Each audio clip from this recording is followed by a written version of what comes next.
Innal hamdalillah nahmaduhu wa nasta'inuhu wa nastaghfiruh wa na'udzu billahi min shururi anfusina wa min sayyiati a'malina. May yahdihillahu fala mudilla lahu wa may yudlilhu fala hadiya lahu. Asyhadu an la ilaha illallah wa asyhadu anna Muhammadar Rasulullah. Allahumma salli wa sallim wa barik ala hadzal nabiyil karimil ummiyil mustafa sallallahu alaihi wasallam wa ala alihi wa sahbihi wa sallim. Allahu akbar, Allahu akbar, Allahu akbar walillahil hamd. Ya ayyuhalladzina amanu taqullaha haqqa tuqatih wa la tamutunna illa wa antum muslimun.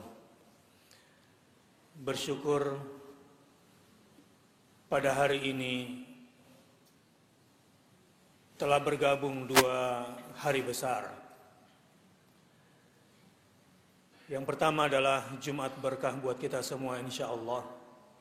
Dan yang kedua, kita sudah di penghujung hari-hari tasyrik.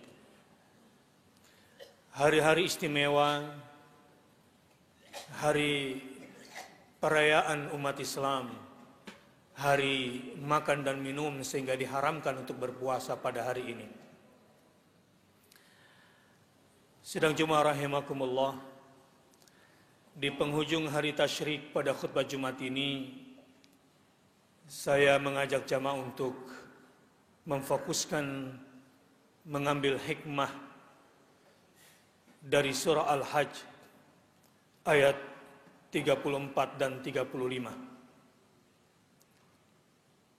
Agar makna dari penyembelihan hewan kurban sampai kepada tujuan kita, yaitu mentauhidkan Allah Azza wa Jalla. Sebelumnya, mari kita doakan semoga saudara-saudara seiman kita yang sedang berhaji mendapatkan haji yang mabrur, mendapatkan sa'i yang masykur, dan dosa-dosanya maghfur dari Al-Ghafur. A'udzu billahi minasyaitonir rajim. Wa likulli ummatin, dan bagi tiap-tiap umat, sejak sebelum umat Muhammad sallallahu alaihi wasallam sampai zaman Adam alaihissalam, ja'alna mansakan, telah kami jadikan bagi masing-masing umat itu cara-cara ibadah kurbannya sendiri-sendiri. Ibrahim harus menyembelih anaknya. Qabil dan Habil harus mempersembahkan yang terbaik dari hasil panen dan dari hasil ternaknya. Sementara kita harus mengorbankan al-an'am atau bahimatul an'am yang akan saya jelaskan nanti. Apa maksud tujuan Allah menjadikan setiap umat itu sembelihan kurbannya sendiri-sendiri? Alasannya disebutkan liyadhkuru smallah, agar mereka senantiasa menyebut nama Allah. Allahu akbar, Allahu akbar, walillahil hamd. Itu diantaranya yang harus kita sebut. Tetapi tentu tidak hanya sebatas sampai di tenggorokan dan bibir saja penyebutan itu. Karena zikir ismillah, menyebut nama Allah, substansinya bukan di lidah dan tenggorokan, tetapi di dalam hati ini. Anda dan saya akan kehilangan makna zikir kalau tidak ada ingatan Allah di dalam hati ini.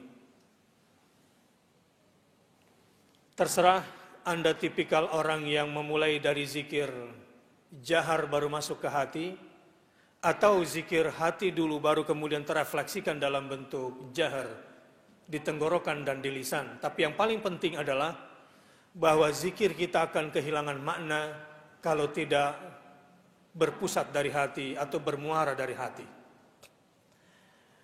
Sekali lagi, di ayat ini dimaksudkan, katanya, dari maksud penyembelihan itu adalah liyadhkuru smallah, agar kita semua senantiasa menyebut dan mengingat nama Allah. Bertakbirlah di dalam hati kita semua. Allahu Akbar. Allahu Akbar. Walillahil hamd. Bahkan dalam hadis-hadis Nabi SAW, pada hari-hari tasyrik disunnahkan selain bertakbir adalah bertahmid dan bertasbih. Subhanallah wa bihamdih. Subhanallahil azim. Bersyukur atas apa? Kenapa kita harus menyebut nama Allah di ayat ini? Dengarkan baik-baik, simak baik-baik alasan rasionalnya. Kenapa pada hari tasyrik saat menyembelih hewan kurban kita diperintahkan untuk bertakbir, bertahmid dan bertasbih? Alasan rasionalnya adalah ala ma razaqahum min bahimatil an'am, atas apa yang telah Allah rezekikan kepada kalian dalam bentuk bahimatul an'am. Menarik sekali, al-an'am artinya hewan ternak. Tapi dilekatkan dengan kata bahimah, artinya bahwa hewan ternak adalah makhluk yang tidak difahami, mubham kata-katanya, bahimah yang tidak punya nalar. Bahimatul an'am berarti hewan ternak yang tidak difahami kata-katanya dan tidak memiliki nalar. Kita diminta bersyukur kepada Allah lewat takbir, tahmid dan tasbih itu karena Allah sudah rezekikan kepada kita yang namanya bahimatul an'am itu. Oke, saya akan jelaskan dulu kata an'am, jamak daripada a'imah, berasal dari kata-kata ni'mah. Jadi an'am, ada surah Al-An'am di dalam Al-Quran, artinya surah hewan ternak. Maknanya bahwa pada hewan ternak itu ada banyak sekali nikmat Allah Subhanahu wa Ta'ala. Sedang jemaah rahimakumullah, ada perintah dalam Al-Quran sebelum makan. Falyanzuril insanu ila ta'amih. Hendaklah manusia bertafakkur saat melihat makanannya. Biasanya jarang orang bertafakkur saat melihat makanannya, yang ada adalah hawa nafsunya. Jarang orang sebelum makan itu memikirkan makanannya, padahal perintahnya sebelum kamu makan falyanzuril insanu ila ta'amih. Saya kira ini relevan dengan pegawai-pegawai Departemen Kesehatan di gedung baru ini. Andalah yang paling bertanggung jawab terhadap ketahanan fisik bangsa Indonesia. Andalah yang paling durhaka pertama kali di hadapan Allah jika tidak terjadi ketahanan fisik bangsa Indonesia ini. Secara umum memang ketahanan bangsa ini diukur dari ilmu pengetahuan dan itu tugasnya Dignas. Tetapi yang kedua adalah ketahanan fisik dan itu adalah tugasnya Depkes. Dan yang ketiga tentu pertahanan dan keamanan itu tugasnya Kemenhan. Dan ini menjadi relevan bagi bapak-bapak sekalian untuk menegakkan tugas bapak-bapak sekalian sebagai orang yang paling bertanggung jawab di negeri ini. Apakah bakal masuk surga nantinya atau bakal masuk neraka bapak-bapak nantinya, tergantung kepada amanah yang bapak jalankan sebagai penjaga ketahanan fisik bangsa ini dari sisi kesehatan. Hewan ternak, bahimatul an'am. Coba perhatikan, saya kemarin sempat memperhatikan setelah memperhatikan makanan. Jadi agak takut itu kalau makan gajibu lemak semuanya. Dan makan daging berlebihan, apalagi selama ini sudah terbiasa. Harusnya kan daging hewan kurban itu wa'at'imul ba'isal faqir. Beri makanlah orang-orang yang sengsara dan orang-orang yang fakir. Perhatikan kesehatan fisik orang-orang miskin, bapak-bapak. Dan ini adalah kewajiban kita semua. Saya perhatikan ketika sapi akan disembelih. Lihat, sapi itu dengan syahwatnya. Hewan ternak itu memang telah dikuasai oleh syahwat. Seperti sapi itu kalau sudah dicucuk hidungnya, ditarik kemana saja. Awalnya kata an'am itu sebetulnya untuk unta. Tapi kemudian berlaku juga untuk sapi dan untuk kambing, an'am. Jadi hewan-hewan yang masyru' secara syar'i untuk dikurbankan. Selain hewan ini memang banyak sekali manfaatnya, mulai dari kikilnya sampai bulunya, hewan ternak ini secara fisik bermanfaat buat kita. Tetapi di luar itu, secara non-fisik, manfaat daripada hewan ternak ini juga banyak sekali.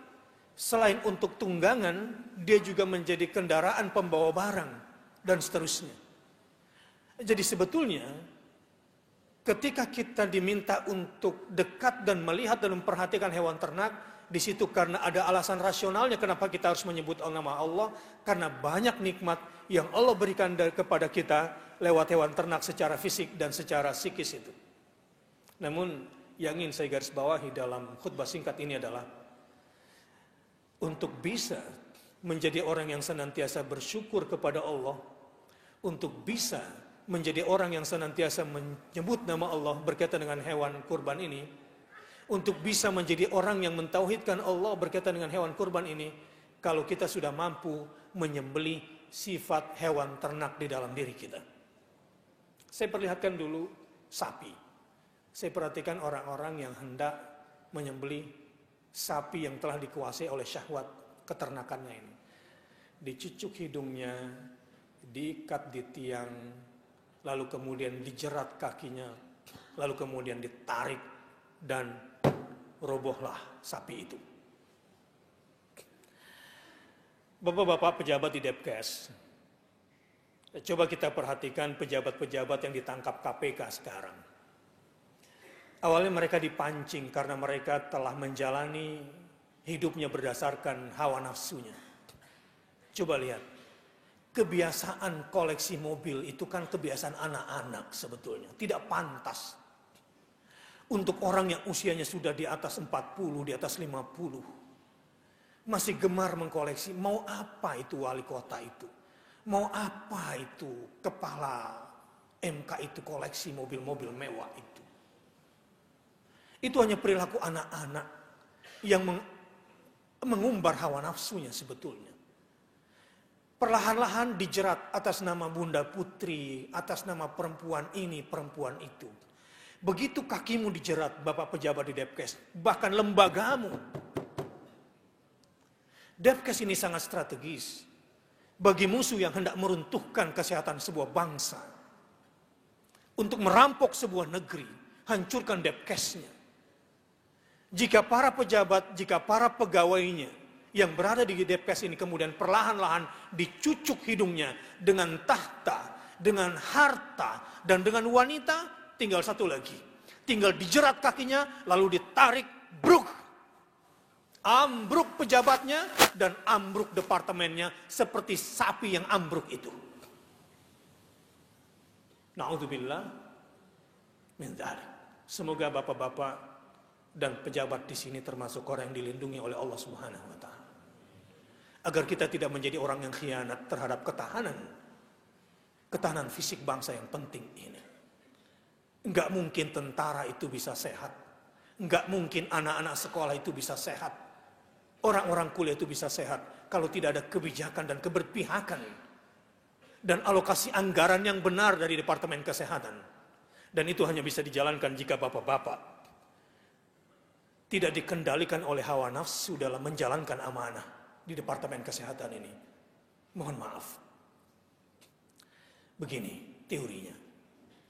Kita ini manusia bisa lebih rendah status kita ketimbang hewan ternak gara-gara syahwat.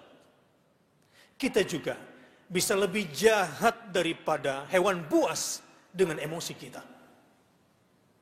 Bapak, ada orang bijak bilang, jangan ambil keputusan saat Anda sedang marah. Jangan tanda tangani apapun dalam keadaan marah. Pastinya, orang yang mengambil keputusan dalam keadaan marah benarnya saja salah. Hati-hati. Tapi pada dua sisi ini seseorang diukur apakah dia punya kecerdasan emosional. An emotional quotient atau an emotional intelligence diukur dari dua sisi ini. Bapak-bapak, Saya cuma ingin memberikan sedikit saja ilmu yang saya punya agar Departemen Kesehatan tetap kokoh dan insya Allah selamanya kokoh dengan bapak-bapak sekalian. Amin ya rabbal alamin. Karena tidak sedikit yang mengincar bapak-bapak dan departemen bapak ini. Sebab ini adalah departemen yang sangat strategis. Setelah ilmu pengetahuan adalah kesehatan fisik. Agar bapak-bapak semua aman di hadapan Allah ketika dimintakan pertanggungjawaban di akhirat kelak. Ingat baik-baik, syahwat dan emosi. Orang jenius adalah orang yang mampu tundukkan syahwat dan emosi dengan akal sehatnya. Orang idiot adalah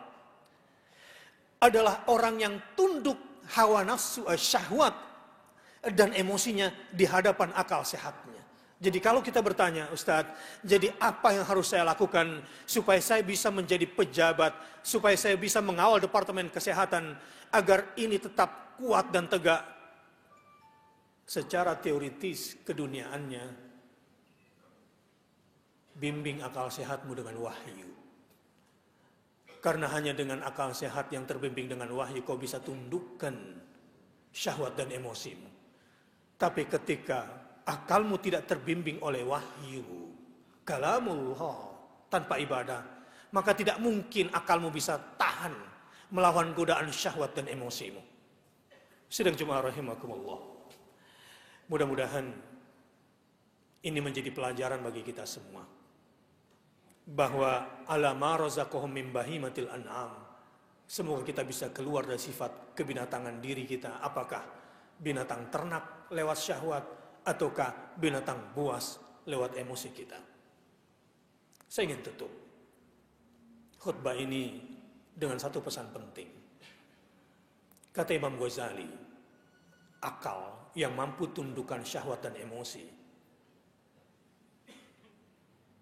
Di situ ukurannya jenius seseorang, kata Imam Ghazali.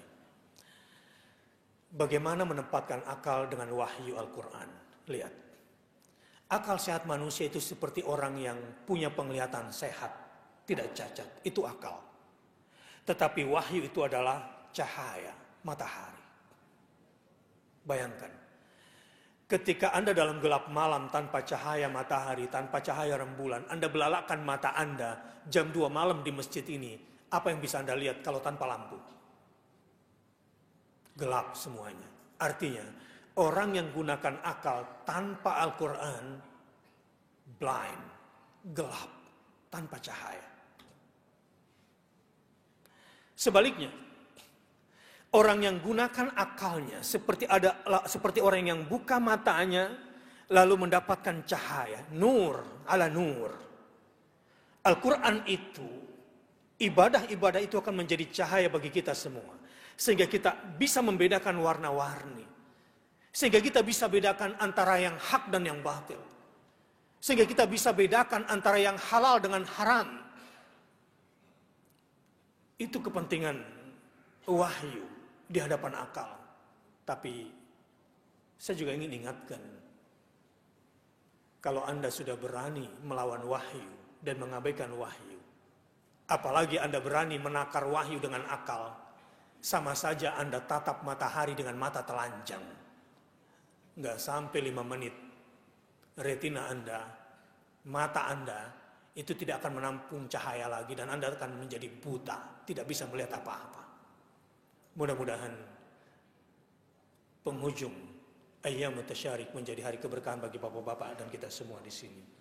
Dan mudah-mudahan kita selalu dibimbing untuk mendapatkan hidayah dalam mengambil keputusan. Dan mudah-mudahan kita hanya mau memakan hasil yang halal saja. Sehingga kita jijik untuk mendapatkan penghasilan yang haram. Barakallahu li wa lakum fil Qur'anil Karim. Wa nafa'ani wa iyyakum bima fihi minal ayat wa dzikril hakim. Wa taqabbala minni wa minkum tilawatahu innahu huwal ghafurur rahim.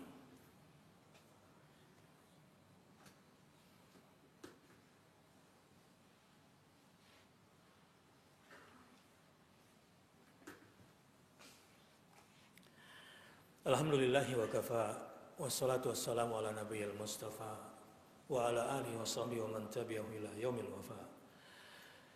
Asyhadu an la ilaha illallah wa asyhadu anna Muhammadar Rasulullah. Allahu Akbar, Allahu Akbar, Allahu Akbar, walillahil hamd. Inna Allaha wa malaikatahu yusalluna 'alan nabi. Ya ayyuhalladzina amanu sallu 'alaihi wa sallimu taslima. Wa 'ala sahabati ajma'in wa 'ala tabi'in wa tabi'it tabi'ina lahum bi ihsanin ila yaumiddin.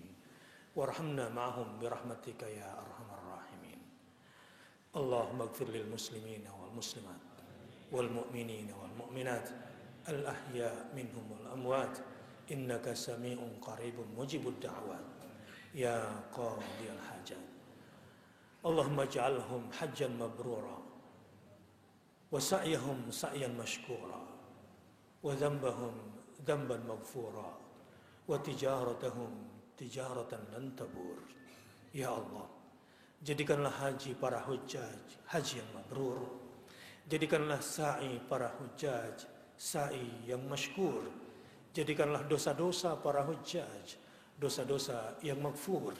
Dan jadikanlah perjalanan haji mereka perjalanan perdagangan yang tidak memberikan kerugian kepada mereka. Rabbana hab lana min azwajina wa dzurriyyatina qurrata a'yun waj'alna lil muttaqina imama. Ya Allah, jadikanlah kami pegawai Departemen Kesehatan yang amanah di hadapan-Mu. Jadikanlah kami pegawai-pegawai yang hanya sudi menerima yang halal dan tidak sudi menerima yang haram, dan merasa cukup dengan yang berasal dari sisi-Mu saja. Allahumma aghnina bihalalika an haramik wa bi ta'atika an ma'siyatik wa bi fadlika amman siwak. Ya Allah, jika satu hari nanti dalam pekerjaan kami menginginkan tambahan yang lebih dari gaji kami, jangan buat kami yang mengemis kecuali hanya kepada Engkau saja ya Rabbana. Karena kami tidak ingin membawa makanan haram untuk anak istri kami. Karena kami berkewajiban untuk menegakkan kalimat takwa ke dalam hati istri kami.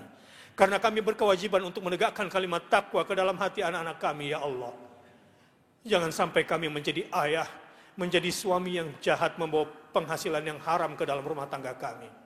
Rabbana zalamna anfusana wa illam taghfir lana wa tarhamna lanakunanna minal khasirin. Rabbana hab lana min azwajina wa dzurriyyatina qurrata a'yun waj'alna lil muttaqina imama. Rabbana taqabbal minna innaka antas samiul alim wa tub alaina innaka antat tawwabur rahim. Rabbana atina fid dunya hasanah wa fil akhirati hasanah wa qina adzaban nar. Ibadallah, inna Allah ya'muru bil adli wal ihsan wa ita'i dzil qurba wa yanha 'anil fahsya'i wal munkari wal baghi ya'idzukum la'allakum tadhakkarun. Fadhkurullahal 'azima yadhkurukum washkuruhu 'ala ni'amihi yazidkum wa la dzikrullahi akbar wallahu ya'lamu ma tasna'un.